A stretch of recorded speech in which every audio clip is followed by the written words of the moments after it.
this was something that wasn't there before. So now we're providing them and exposing them to something that they've never been able to see.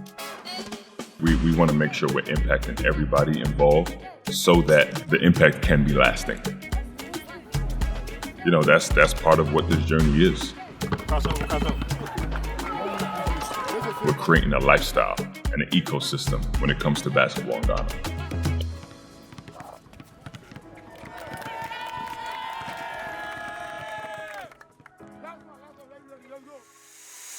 Pops Mensah-Bonsu, President of Minor League Operations for the Westchester Knicks.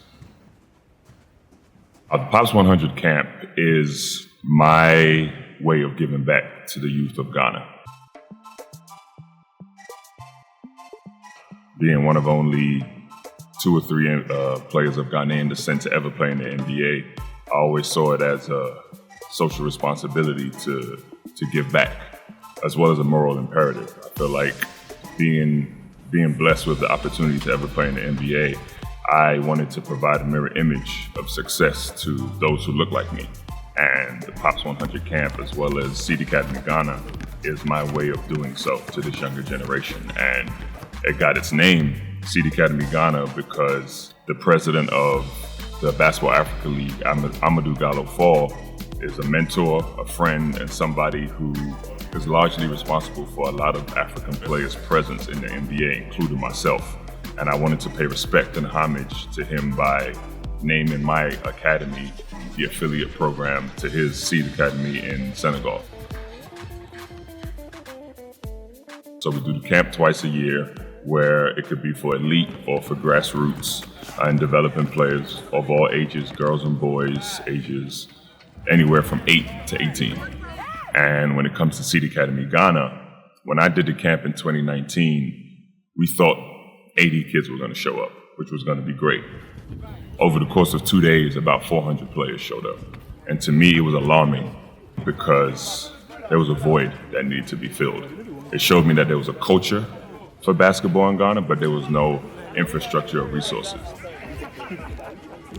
After the success of our camp in 2022, that number has evolved and grown into 1,000 kids. 1,000 kids, about 100 plus coaches, and we're also developing referees too. So now that impact has, grown exponentially. By the year 2040, Africa is going to have the largest population of youth under the age of 21.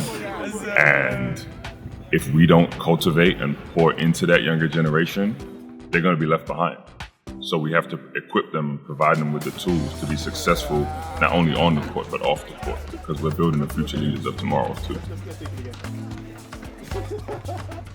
We want to make sure that they can see that there are other avenues and other opportunities within the game, whether it's marketing, basketball operations, the business side of basketball. We want to make sure we expose them to those different opportunities within the game. But without those resources, it's difficult to do so. So this is the foundation of what we want to do, and seeing how far things have come in just this short time, it's, the future is definitely bright when it comes to basketball in Ghana.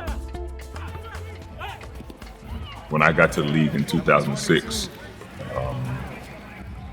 the amount of African players was few. And fast forward to now, we've got MVPs, most improved players, all-stars, and there's a large portion of the league were born outside of the U.S. And seeing that shows me how far the game is going. Seeing NBA Asia, NBA China, NBA Africa, how much the NBA is investing into the international game, it's showing me that Africa is coming. Being at the Knicks, that name recognition always helps. Working for the New York Knicks and being an executive here, I know that it allows my reach and my influence to go a little bit further, and it helps me get a little closer to the goal of creating that sustainable culture when it comes to basketball on the continent as a whole. And I'm just excited to be one of those figureheads to be blazing that trail. I would have loved to have played 10 to 15 years in the NBA and made all this money and become an all-star and use my notoriety and platform to have that impact and influence on the continent. But it didn't happen that way. Every different experience I had made me the man I am today.